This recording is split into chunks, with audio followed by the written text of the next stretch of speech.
Hello गाईस, तर आज मी बनवणार आहे होळी स्पेशल पान सरबत. तर त्यासाठी मी पहिले घेतले आहे हे पानं. तुमच्या याच्याने घ्या 4 या 5. तर मी घेतले आहे 5 घेतले आहे. तर आता मी हे सोडून ते मिक्सर ग्राइंडमध्ये टाकणार आहे. त्यानंतर त्यात जाणार हे सोप. तुम्हाला जसं वाटते तसं तुम्ही क्वांटिटी टाकू शकता. त्यानंतर हे गुलकंद खूप टेस्ट देते पानाला, त्यामुळे हे पूर्ण गुलकंद टाकणार आहे. त्यानंतर हे इलायची पावडर टाकून झाल्यानंतर आपण थोडं सोप कलरवाले पण घेऊ, म्हणजे छान टेस्ट येणार त्यात. तर हे मी थोडंसं जास्तच टाकणार, कारण की मला खूप आवडते स्पेशली. आणि नंतर बदाम जास्त नाही, 7, 8, 10 असे टाकले तरी होते. आणि हे काजू. तर गाईस, आता यात मी थोडंसं असं ग्रीन कलर टाकणार आहे. थोडंसंच टाका बस. आता हे रेडी आहे. तर आता मी याला ग्राइंड करून येते. सॉरी गाईस, एक वस्तू झाली म्हणजेच बर्फ. कारण की तर आता याच्यात थोडं बर्फ टाकू, कारण की हे पेस्ट आपलं थोडंसं पाहिजे त्यामुळे. तर आता मी ग्राइंड करून येते. So weight.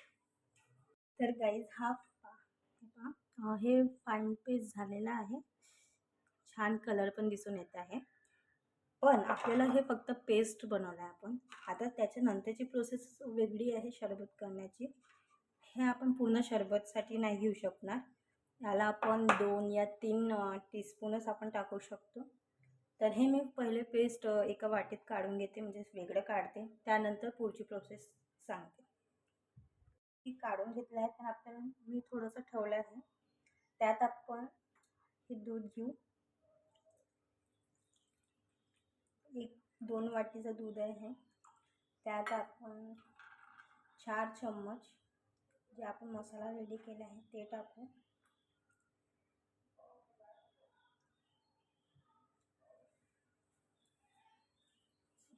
मला जास्त करायचं त्यामुळे मी थोडं एक्स्ट्रा टाकणार आहे.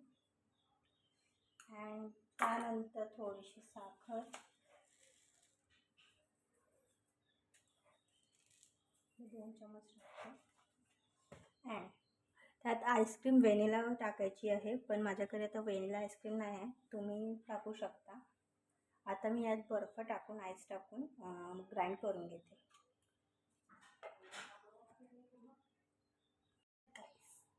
हे आहे पान सरबत. त्यात मी थोडं डेकोरेट केलेलं आहे, म्हणजेच गोड सोप जे असते ते टाकलं आहे. आणि त्यात काजू आणि बदामचं थोडं वरतून एक हे टाकलेलं आहे पीस. तर हा झाला पान सरबत रेडी. सो जे आपण पहिले जे बनवलं आहे ते आपण स्टोर करून ठेवू शकतो. तुम्हाला जेव्हाही करायचं असेल तुम्ही हे टाकू शकता आणि बनवू शकता. खूप दिवसपर्यंत राहते. तर तुम्हाला हा सरबत कसा वाटला ते नक्की कमेंटमध्ये सांगा. बाय.